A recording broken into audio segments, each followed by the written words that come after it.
Hey friends, and welcome back to Trying to with Leah, where the whole point is to try. We try daily to become better people by becoming more aware of ourselves and how we interact with the world. So if you're interested in personal growth, my channel should feel like a great home for you. Today, I wanted to talk about something a little uncomfortable, and that's toxic traits. Of course, we all like to think that we don't have them, but the truth is that we all do, at least to some degree. And the more I work on myself, the more I realize that having toxic traits doesn't necessarily mean that I'm a toxic person or a bad person. Most of those behaviors exist because at one point in time they helped me survive something difficult. But the problem is that I often keep using them long after they stopped benefiting me. The challenge is that they're usually a lot easier to spot in other people than they are in ourselves, because we like to pay very close attention to everyone else around us, but we have a hard time paying attention to ourselves and our own behaviors. But one of the biggest changes that I've made over the years is learning to observe myself and my own behavior instead of just riding along on autopilot. Because you can't change what you're not aware of. And once you start paying attention, you start noticing patterns. Some of those are encouraging and some of them are uncomfortable. But all of them teach you something about yourself. One of the biggest patterns that I've noticed in myself is people pleasing. And that one's pretty sneaky because it looks positive at first. You constantly help other people and you do things for them and you seek approval from them and you adapt however you can to keep the peace. And people see you as kind and helpful and dependable. You're the person that's always willing to lend a hand. And while that can be absolutely positive, I've also found that people pleasing goes hand in hand with overgiving. Feeling responsible for everybody else's emotions and feeling obligated to help, and then taking ownership of outcomes that were never actually yours to carry. And then feeling resentful afterward and confused by that resentment because nobody forced you to help. Nobody made you say yes. But I realized I wasn't always helping people from a place of genuine desire. Sometimes I was just helping because I was uncomfortable with what might happen if I said no. And when I really sat with that, I realized that both of these traits are rooted more in fear than they are in kindness. Fear of rejection or disappointing people or causing conflict. Now, that doesn't mean that the solution is to stop helping people. And it also doesn't mean that putting yourself first in every situation is the right thing to do. Sometimes putting people above yourself is absolutely the right thing to do. The issue is having a balance. When we spend so much time taking care of everybody else that we neglect ourselves, eventually something has to give. And for me, that connects directly to another toxic trait, seeking validation.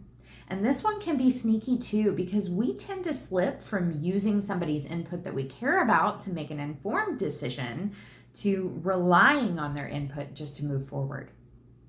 I got so used to consulting everybody else before making decisions that sometimes I found myself completely stuck. I wasn't asking for what I wanted. I was just busy trying to figure out what everybody else thought I should want.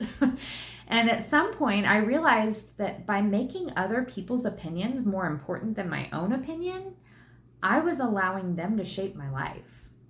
I was handing them the pen and saying, "Here, please write my story for me." Of course, taking that power back sounds really simple, but in reality, it's difficult because it requires trusting yourself. Trusting your judgment and trusting your intuition. And for me, that was a big ask because I had spent most of my life believing that everybody else knew what was best for me, more so than I did. But to figure it out for myself, I had to become an observer. I think that most people never actually even stop long enough to question why they're doing what they're doing. A feeling shows up and a reaction follows, and we just assume that's kind of how it goes. But when you start questioning your reactions and your motivations, I think that's when you learn the most about yourself. And yes, sometimes those answers are uncomfortable, but discomfort is not a sign to stop looking. Sometimes it's a sign that you finally found something worth paying attention to. And that brings me to another trait that I had to work very hard to overcome, and that's chronic negativity. And this one was really tough. For years, my default self-talk was just negative. I criticized myself and overanalyzed everything and constantly focused on what I was doing wrong. And when I started really working on myself, I thought that those negative thoughts were wrong too. But I realized that the truth is negative thoughts are normal. Everyone has them. Everyone has hard days and everybody gets frustrated, and that's just kind of part of being human. But it becomes toxic when that negativity becomes the default lens for you to view the world with. Because if you're constantly telling yourself that life is unfair and that nothing ever works out for you, your brain starts gathering evidence to support that. And our brains are incredibly good at proving us right. If you spend your life looking for reasons that things are terrible, you're going to find them easily. But the opposite is also true. If you spend your life looking for evidence that things are going to work out and that opportunities exist and that growth is possible, you're going to find those things too. Perspective matters so much more than you'd realize. The next toxic trait that I identified was perfectionism. And I think this one gets misunderstood a lot. Most people think that perfectionism just means that you have too high of standards. But in reality, I think it usually stems from fear. Fear of failure or judgment or criticism. And fear of getting it wrong was the biggest one for me. It's kind of like you're just waiting to feel ready or to have more confidence or to figure something out before you make a move. But the problem is that life keeps moving anyway, even when you don't. And before you know it, years have passed and you're still waiting for that perfect moment. What I've realized is that action is so much more important than perfection. Action is what creates that momentum and that growth and those results. And sometimes that means moving before you feel ready and accepting that at times you're going to fail. And that's okay, because I've learned more from my mistakes than I've ever learned from my successes. So before we wrap up, I wanted to touch base on a few other toxic traits that I've had to watch out for. The need for control is a big one. Control can make us feel safe and stable, but it can also lead to major anxiety when we have to let go of that control. And unfortunately, life isn't really well known for cooperating. It's more well known for just ripping you right out of your comfort zone. I've had this image come to mind before of hanging onto a rope for dear life, just trying to maintain some kind of control. But sometimes the best thing that you can do is just let go and do a trust fall with the universe. And usually there's a safety net waiting underneath you. You might get a little bruised, but hey, you're still going to be alive. Jealousy is another big one because it's easy to fall into a negative spiral when we're focusing on what we don't have. But when I really pay attention to it, jealousy usually points me towards something that I want.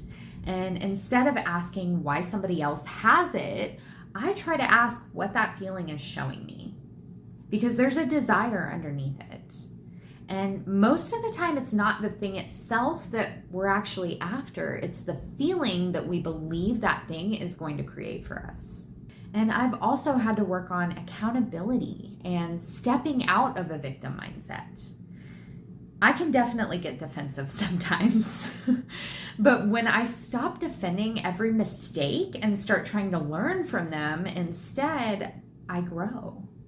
And when I'm honest instead of overly defensive or overly critical, I grow.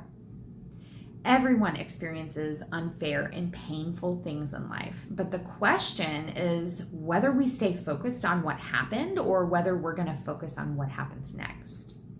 I think one of the biggest challenges in all of this is just trying to maintain a balance between seeing what needs improvement without losing sight of what's already good.